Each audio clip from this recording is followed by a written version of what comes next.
When people think of value, they usually think of material value. Like my $5 is worth a Starbucks. So that's like material value is being exchanged, what you think something's worth. But then like emotional value being exchanged is way more powerful than the material value. Dude, they're going to do deals with you. They're going to want to be around you. They're going to do favors for you. And that's not in a bad way, but just like if you reverse that and you come into a conversation like happy, upbeat, and that person drains your emotional value, you're not going to want to be around Today them. we got a very special guest. We got my friend Bryan McFarland. Bryan, what's going on, man? Jake, homie, great to be here. I'm glad you got this thing launched and you honored me with a little invite here. Totally.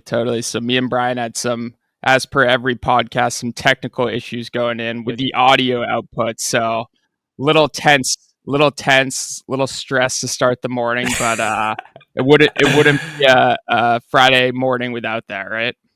Dude, if that stressed us out, we got big problems then. I know. Well, I got You're sitting in San Diego. I'm sitting in Florida. Sun is out. Life is good. It's a great point.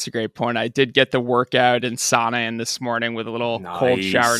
My stress levels are already pretty low. So my go-to, Jake, has been, so I'm down in Florida for a month. I live in outside Philly for the audience to know. But I'm in Northeast Florida, so it's a little chilly here. But I mean, it obviously warms up during the day, but it's definitely not pool weather. So my go-to is, since I don't have an ice bath here, is just waking up at 5 a.m. and immediately jumping in the pool. And like this amazing shock to the system. And then go to the outdoor shower. It's just a great way to start the day. I love that. And the pool's probably pretty chilly there that time of year. Oh, right? yeah, dude. It's probably like 50, I'm guessing. I love that. It's not warm. I'll tell you that much. If I remember right, I think you still get a ton of the benefits of, I think cold plunges go down to like 40 degrees or something, which is just brutal. But I think you get a ton of benefits even at like 50 or 55 degrees. I'm just saying I'm getting the benefits. Either way, it feels good. Love it. So maybe that's a good place to kick things off, Bryan. I think if I remember right, you spend a month in Florida with the family every year. How'd that come to be? Yeah, I mean, my wife and I, we're big on just curating our lifestyle. I'm 42. We started doing this 3 years ago. So snowbirding at a very young age, relatively speaking. And so we were homeschooling our kids during COVID, and we're I can work kind of remote. I have to fly up once or twice to the Philadelphia area, but which isn't a big deal. So it's just let's, live outside the normal box and, spend some time in Florida during the terrible winter months of the Northeast. So we started doing that a couple years ago, and it's been definitely life-giving. I love that. And I know you work so hard to build that lifestyle, building up your business at JDM, building up the short-term rentals, getting some systems and processes in place. So that's so great to see that you're able to spend that month in Florida, get out of the brutal Philly cold and dark and winter and get down to Florida and just get that quality time with the family. Yeah, man. I mean, hey, you did it full time in San Diego. You made the plunge from Philly out there. So kudos to you for making that move and just really prioritizing lifestyle over everything else. Yeah, totally. I think that's something we've talked about a lot offline, Bryan, right? It's tough, right? I struggle with it all the time, is chasing the financial aspect versus the lifestyle. Where's the balance? I think there's a certain point where you say, all right, I have enough. Let me prioritize the lifestyle. But I do think that there's an opportunity to chase both. So it's an interesting discussion for sure. Yeah, I think one feeds the other, me just being down here. I just got down here a week ago and it was great. I was in Stowe, Vermont with a mastermind trip last week. So going from snowboarding for a week to Florida was phenomenal. But, the first few days when I was here, Jake, I'd walk outside and it's just almost like there's hope in the air, the warm sun, just the ocean breeze. And I think to your point, it can foster both sides because when you feel that hope, when you feel that renewed energy, it just makes you want to hit it harder on the work side too. Totally. So important, especially get out in that sunshine after, spending a couple months in Philly. And then to your point, sounds like you're in Vermont for the Go Abundance trip. So correct. Yep.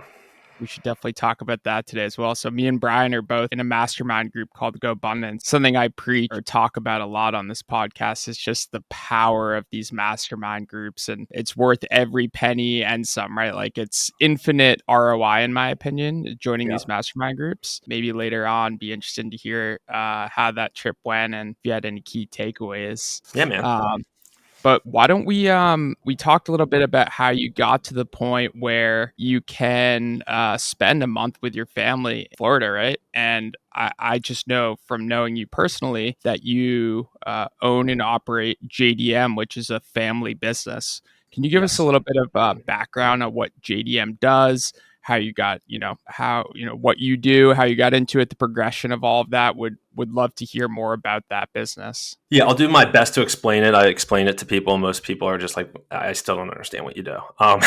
So we're in the manufacturing space, which I think for your generation, my generation, we don't understand manufacturing as just a blanket statement. We're more ingrained with service, software, things of that nature. But essentially we represent about, 15, 20 different manufacturers, be it sheet metal fabrication, injection molding, machining, some electronics. And our job is to go out and find customers for these companies that we represent.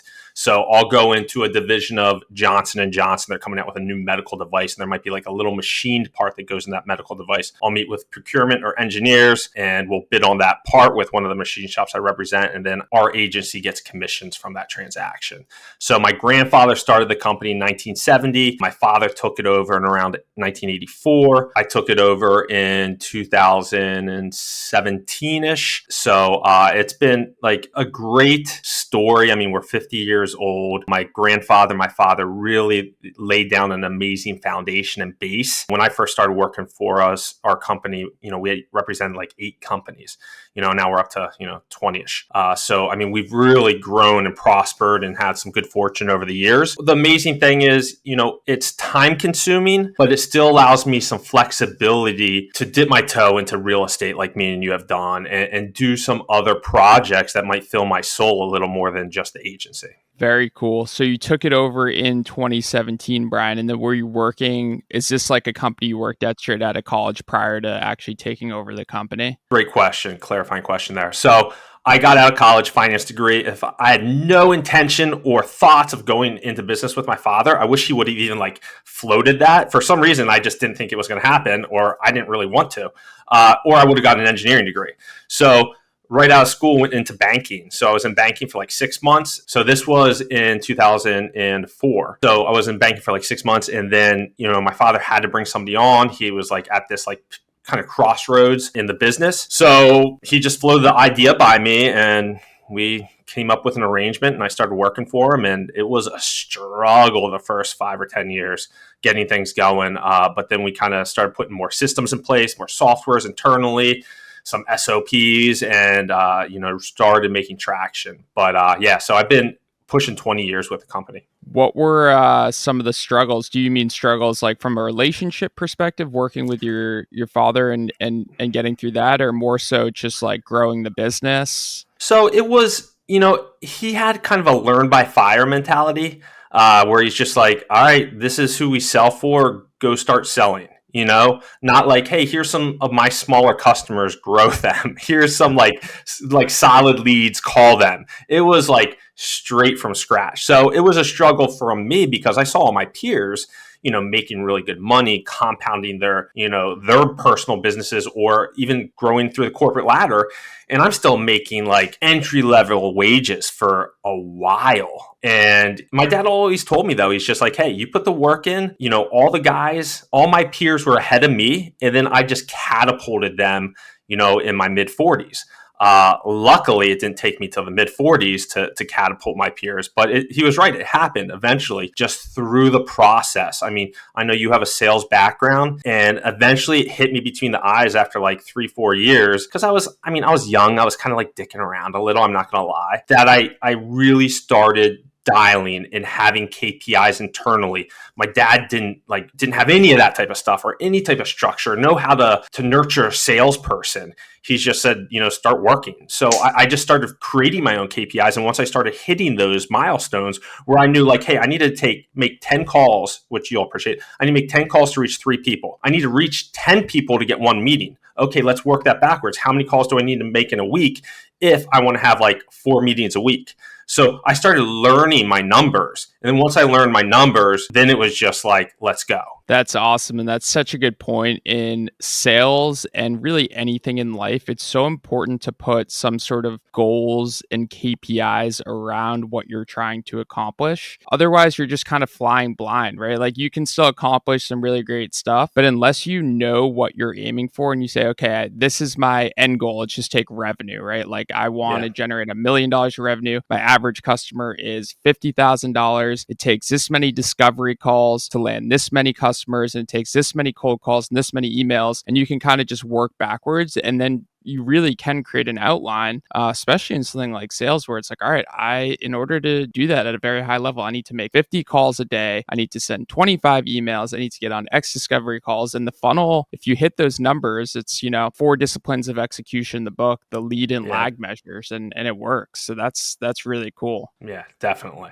You nailed it. And I mean, hey, you know it and you lived it. So totally. So let's fast forward. So 2017, so you were working in the business, and then 2017 hit, and it sounds like your father stepped away from the business and you took over. Mm-hmm. Yep. He was kind of checked out, Jake, probably 3-4 years before that. So I was kind of running the business anyway, which, to his credit, he worked his ass off forever. So it didn't matter to me. But yeah, but once I took over the business, and then kind of some, we'll say, profit sharing shifted.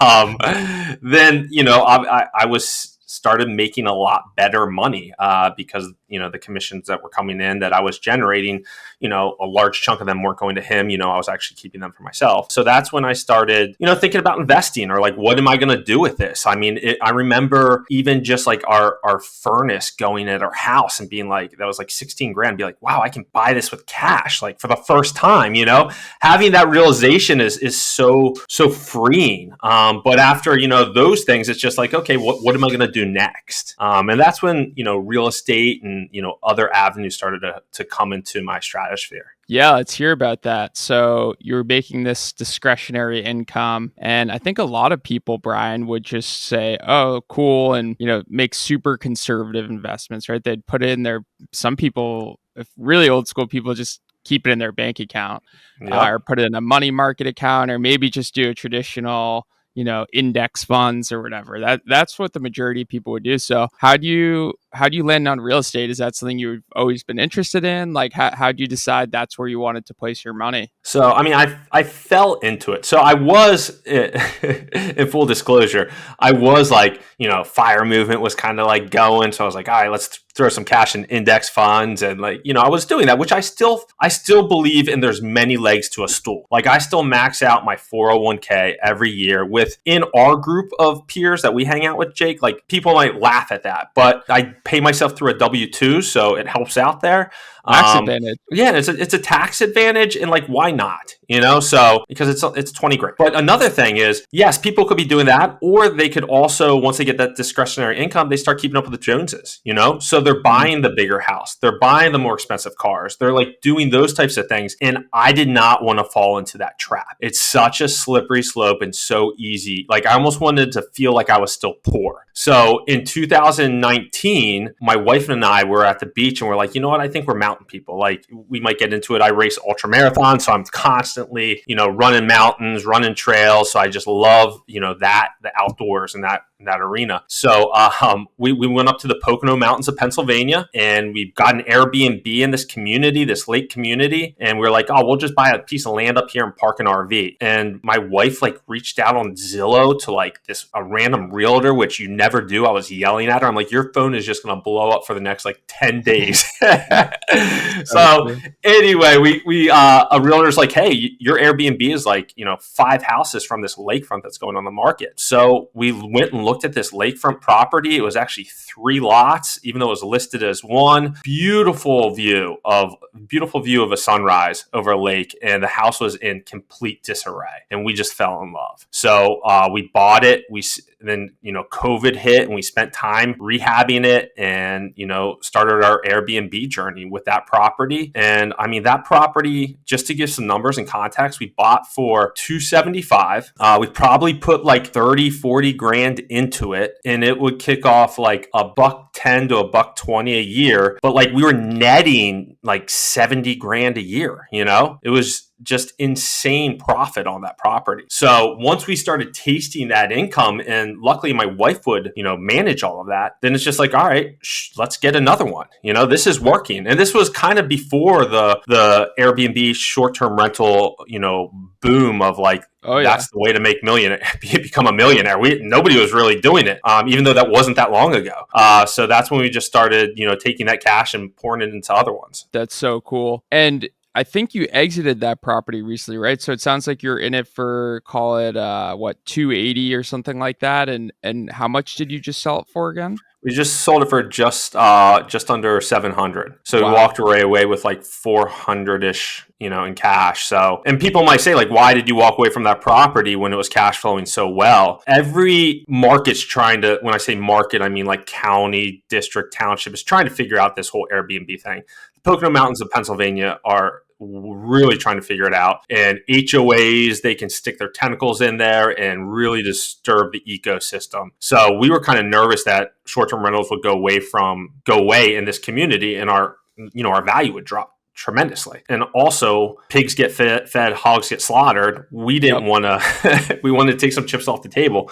So yes, we sold that. And then I, 1031 exchanged that to an office complex, which my business now operates out of. And we 9 suites in there, and we take up one of the suites. Love that. Love that. And I mean, to your point, you made so much cash flow. I mean, that's a home run deal, first of all, Bryan. That's amazing. Yeah. It was, just the cash flow spinning off, and then 400K profit. And I think this is actually, so you guys decided to redeploy it into the office building, which is great. But I think this is something that's not discussed enough. Is I think a lot of people are locked into these like great interest rates, for instance, and have all this equity sitting in their house. And they say, oh, I'm locked in a 3% interest rate. And they're like, I'm never going to sell this place. I'm going to, whatever. I'm like, okay, well, I get it. Let's say it's a rental property, you're cash flowing more, but you have $500,000 sitting in that house. I bring out a piece of paper and I show I'll show someone 10 times out of 10. If you redeploy that 500K into a lot of different investments, you're going to be making, let's say a 3% interest rate is where you're locked versus 6% on the refinance or the sale where you could pull that cash out. It's probably, maybe $1,000 or whatever it is, $1,500 difference on your mortgage payment. But if you redeploy 500K cash, you're going to be making a lot more money than that. So I feel like a lot of people don't think about that. And it's really cool that you guys took the chips off the table and redeployed those funds into an asset that was important to you. Yeah, and it also was, that was at that time we had 5 STRs. And I'm not saying that's a lot, but I mean it was a big chunk of my financial picture. So I just felt like the timing was right. And sometimes we get so caught up in the identity of owning an asset class or what have you that you can't see the bigger picture. Totally. And it's such a good point about the HOA. So I own in the Poconos as well, as you know, Bryan. And man, I think in the Poconos and a lot of other markets, these regulations are coming in hard. I actually think that's why there's, as you know, I'm going for hard in the boutique hotel space because if you find these markets where the regulations are coming in fast and furious, which is a lot of markets, if boutique hotels, you can still list your rooms on these OTAs like Airbnb and VRBO, but you don't have to abide by the short-term rental regulations because it's zoned hospitality. So imagine there's no short-term rentals or very few because it's so regulated. If you own a hotel in that area, you're going to be, supply and demand, right? You have something and there's no other houses to rent out. So I think there's a huge opportunity there, but something folks should be aware of for sure is these regulations when you buy. Oh, definitely. That's a crapshoot in all these markets. It really is. And that's why people went to the Smokies, that boom and bust in the Smokies is because the regulations were so loose there. Right. Yeah. I think the Smokies is a whole nother story, right? That's It's like the modern gold rush. Yeah, exactly. I mean, anyway, Crazy what we go happened down there. rabbit hole there. For sure. So let's shift to St. Augustine. So that's where you're currently spending time, and we both own properties there.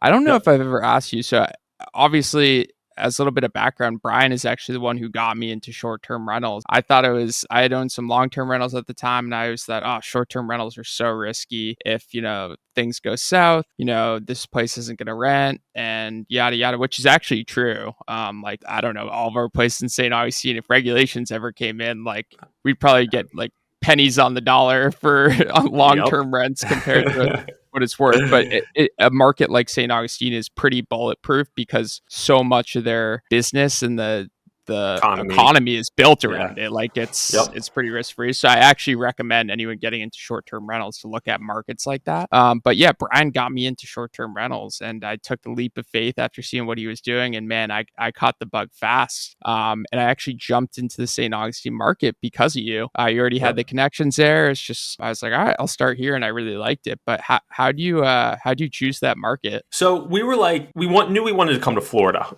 or at least down south. And we had the first one we got was in the Poconos. It was doing really well. Then we're like, all right, we love coming up here and as a family. So a lot of it was family values driven too.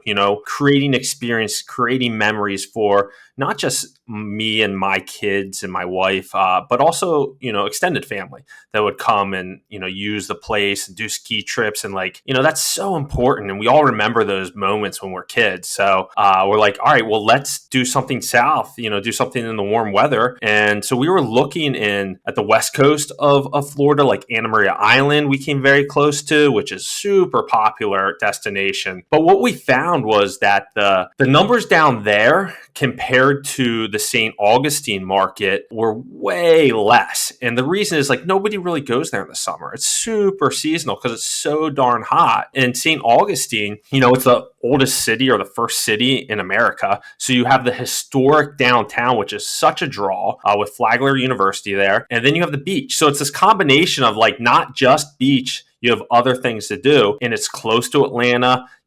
People in the Northeast can drive here, and it's more year round than, Southern Florida is. And there's a guy I'm in business with, I own a machine shop with, and he had a property down here, and he kind of got into the short-term rental game a little after I did, but he started in St. Augustine, and he was telling me how he was doing. So, that's why we came down here, started looking at properties, and, picked up two, right away. I remember when you picked those up. I think so me and Bryan are in what you call a pod within our mastermind group, where me, him, and a few other guys meet weekly. And I think one of the first things you did was bring that deal I think so.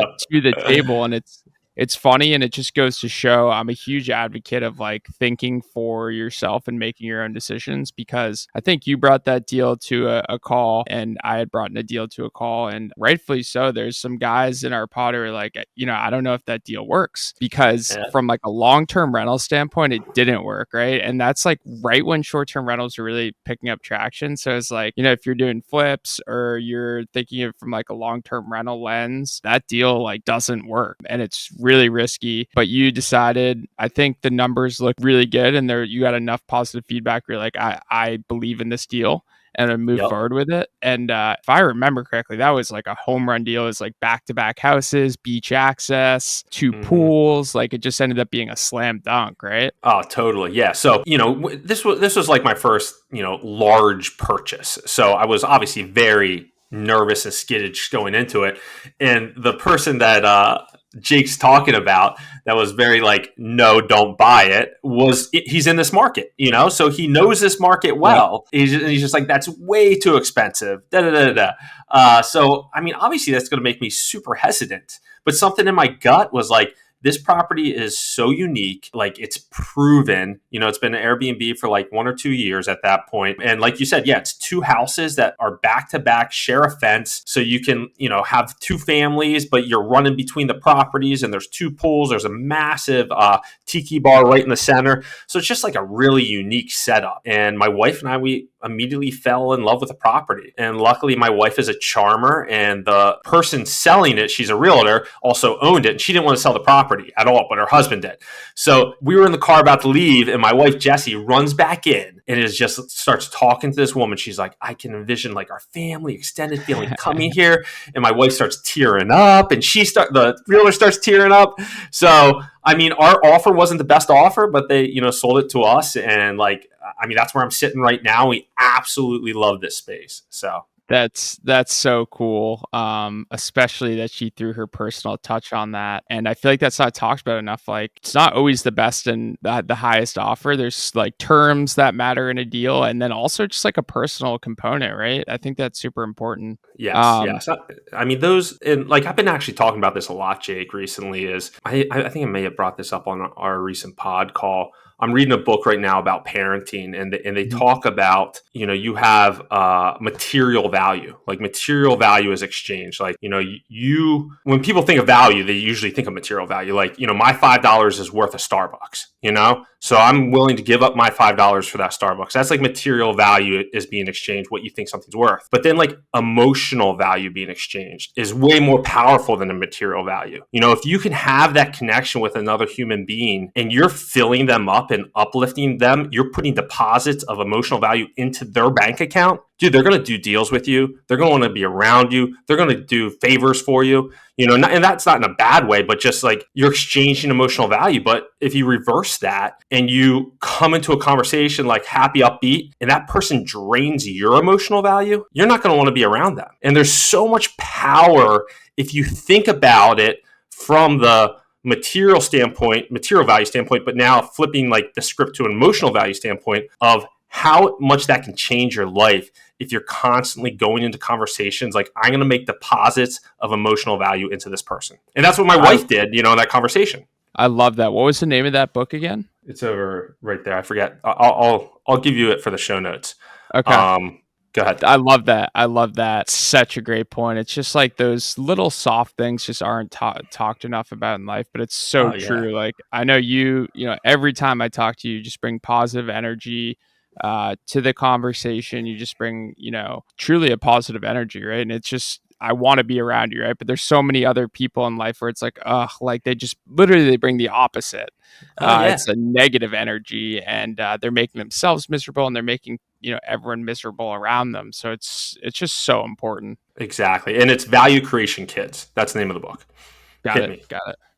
Value Creation Kids. Love it. So sounds like you're transferring you're selling off some of your STRs. I just know this from our conversations off to the side. And you're shifting more into kind of like LP type deals? Can you talk to us a little bit about that? So there's a smart guy within our community called Daniel Del Rio, and he talks about the consistency of LP deals. Like every year, find a great operator, find basically a great, jockey and ride that horse. So, and then just every year invest, a lot of times it's minimum of 50K. So 50K or 100K into those deals, and do that every year. Because if you do it every year, 5 years from now, those are going to start snowballing. Some will go bad, but you're going to hit, 2x, 2.5x return on your 50, 100 grand with a pref the whole way. And if I do it every single year, those are just going to be windfalls in 5-10 years.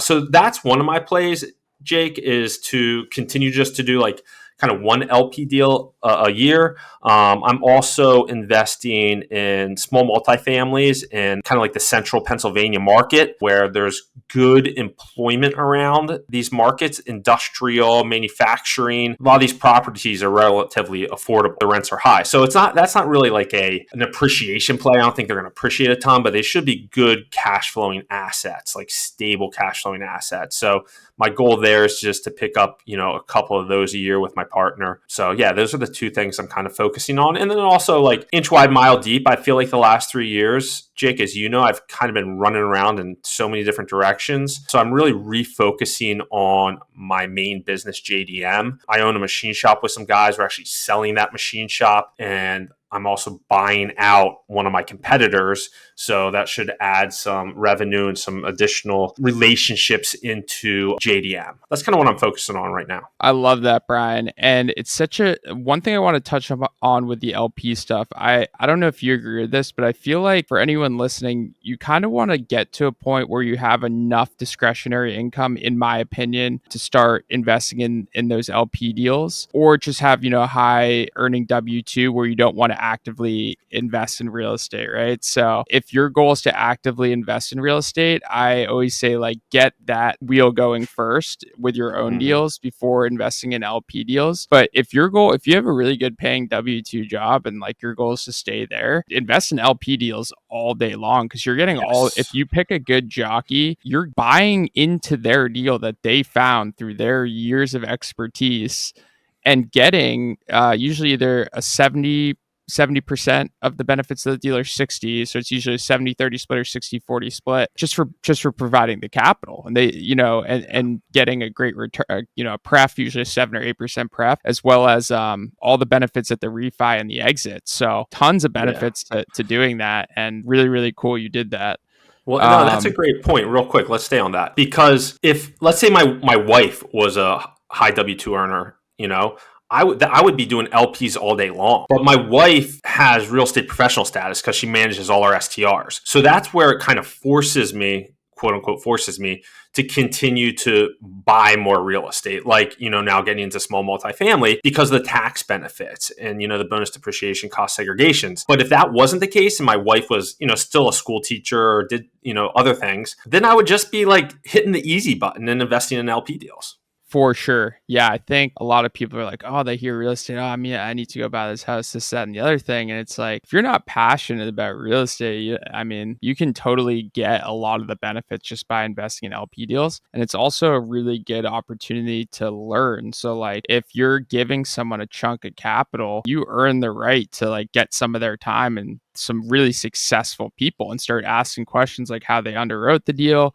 how they're getting certain returns, learning about the market that the deal is located, the cap rate, the NOI, all these things. And you can just start, you're making good money on the returns, but if you do it right, like you're giving them capital and you've earned the right to get some of their time and ask these questions and educate yourself. So if your goal is to do more active deals down the line, it's like a free education as a side benefit. Yeah, exactly. And then that's where it's like almost like seeking out the credible jockeys that have open funds to sit on their webinars or sit on their fundraising calls, to your point, just to learn, put through the reps from an LP side till you find something you're comfortable with, or until you save up that entry level amount and then deploy. Totally. So I want to shift gears. I know just from knowing you personally, you're big into family values and just bringing traditions and just lots of really good stuff around that, Bryan, better than anyone I've seen. And I commend you for that, because you're, busy running the business and doing, all these investments or whatever. And I feel like a lot of people, they're really great in business, but their family falls by the wayside. As a father, husband, all these things, like even better at that than the business. And the business is super successful. That's saying something. Thank you. Tell me a little bit about that, because that's something that I feel like falls by the wayside for a lot of people. Like, how do you prioritize that? What was the evolution of that, and what are some of like the values you put in place, some of the traditions you put in place? We'd love to hear that story. So I think my cornerstone is two things with values and family and whatnot, which might not be the most traditional answer. I have a mantra of living an interesting life, and I think that goes, if you phrase it that way, not like a big life or like, I don't know, just an interesting life. And interesting is N=1, like me. Like what I think an interesting life is, not what society tells me what an interesting life is. Like I got pushback from family and things like that when we were coming down here to Florida, like I was ignoring obligations, but I knew that was going to like solidify memories. Like us coming to Florida, it threw away all friend dates. It threw away like all like family activities. It was like soccer practices, back to skip all, like all that stuff. Like it was just us, our crew, the four of us hanging out. And I think that's really, like Ryan Holiday says, the garbage time. It's like those little moments. It's not like the Disney trip, but it's just like the walk on the beach. It's the like laughing as you're, just playing a card game around the pool, like whatever that is. So combining an interesting life with wanting to be an everyday legacy. So we all have this like, what people talk about legacy, and they think of like, just, when I hear legacy, I think of like a 75, 80-year-old man sitting at a campfire, smoking a cigar, sipping a bourbon, thinking like back on his life, like, oh, the legacy I left. But I like to like make that like ever present now, where it's just like, how am I creating like the legacy of Bryan in this moment right now with this interaction with my kid?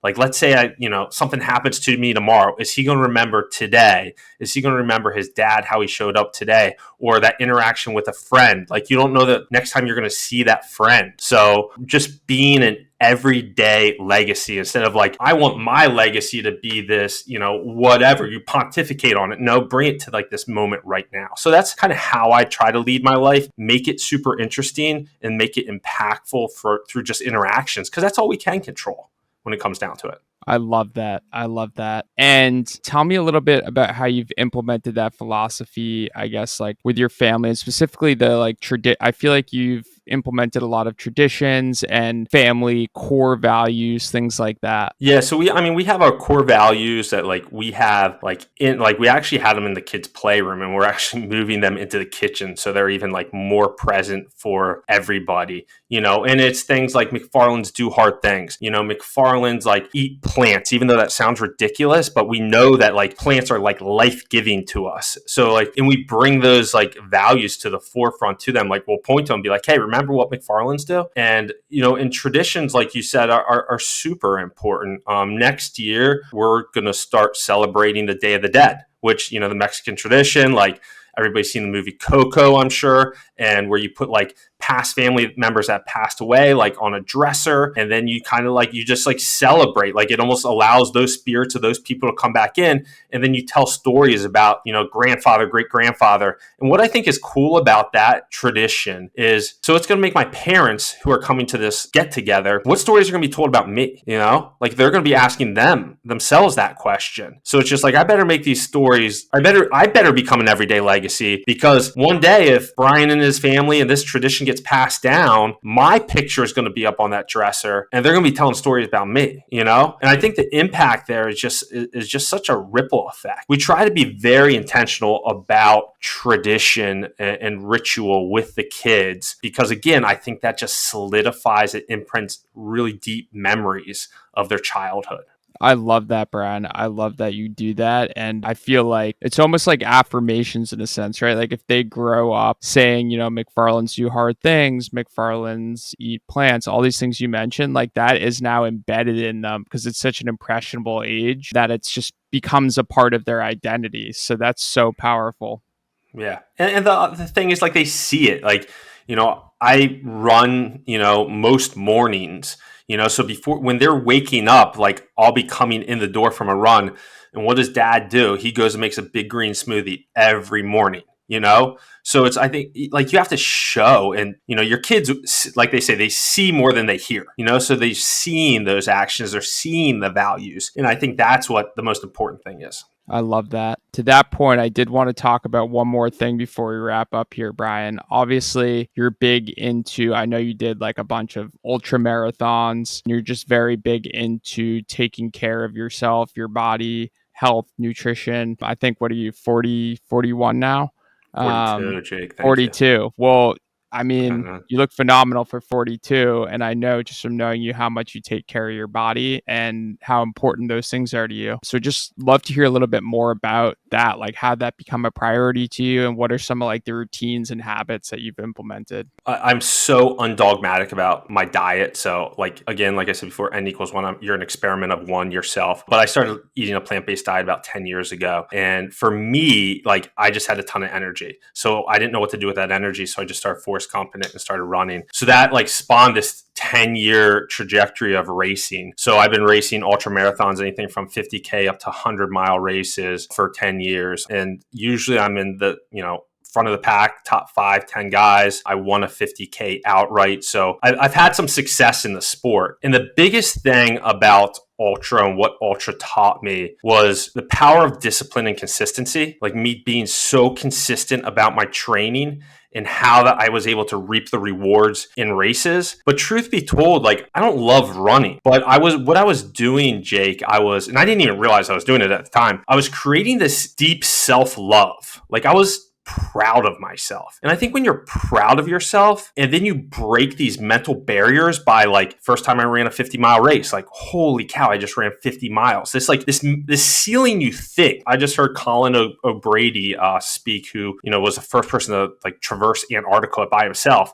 And he says, humans are like, they don't realize that you have an untapped reservoir of potential. So I was tapping into that reservoir I didn't know when I did my first 50 miler or my 100K and then 100 miler. And what that did was it created this internal belief system that I can achieve all these other things. Like I can grow my business. I can take down that first property. And that's a great point to some of your listeners that want to get into real estate. Like, you training for your first marathon is helping you buy your first rental property, because what you're doing is you're starting to believe, like, I'm the person that shows up and trains and does something. And then you complete that marathon, you go through that struggle. It's weird, but now you have this type of confidence that you're more willing to take the chance and bet on yourself for that first piece of real estate. So it all like combines together. And there's a great documentary that I know you watched called Stutz.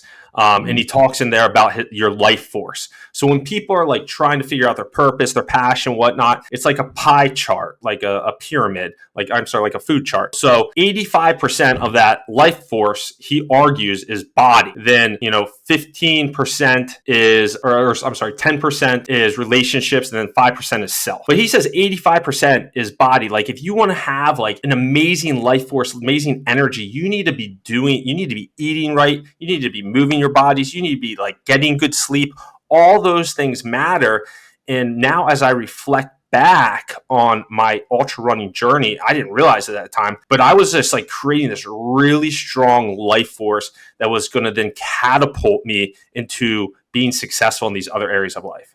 I love that, Bryan. It's so true. And I'm sure starting to train and get more serious about running in these ultras, you started naturally just like eating healthier. Even if you're already eating healthy, you're probably just eating healthier, and you're like, oh, I'm going to train in the morning. I'm going to go to sleep earlier. Like, it's just a domino. Not have that extra cocktail. Exactly. So yeah, I think it's so important and just not talked about enough. Like, people, I think about, working out and whatnot as like a aesthetic thing, which is a nice side benefit, right? But there's so much more to it. It just benefits every aspect of life, how you feel, how you perform at your job or whatever you're doing, how you show up for your family, and then not to mention just your longevity, how long you're going to live, just being able to be active with your kids deep into old age, and then, get to look great at 42 like you as well. So all these benefits with just taking care of your body, which, takes care of your mind, et cetera, et cetera. So couldn't agree more. Well said, man. Well said. So, Bryan, I guess to kind of wrap things up here, it's been awesome chatting with you here today, learning more about your journey at JDM, how you got into real estate, some of these more passive investments, talking about, your family values, and then kind of wrapping things up here, hearing about your crazy 100-mile races, which is wild, and the importance of health and wellness. But where can people find out more about you, Bryan, if they want to learn a little bit more about what you're up to in your business?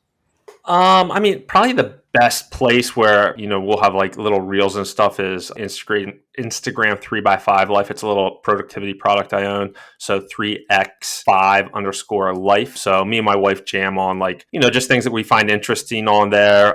So that's probably the best place to really connect. Awesome. I love it. And yeah, we next time we chat, I totally forgot about that. That could have been a whole podcast in itself, talking about 3x5 life and the cool stuff you guys have created there. So we'll definitely have to chat about that next time.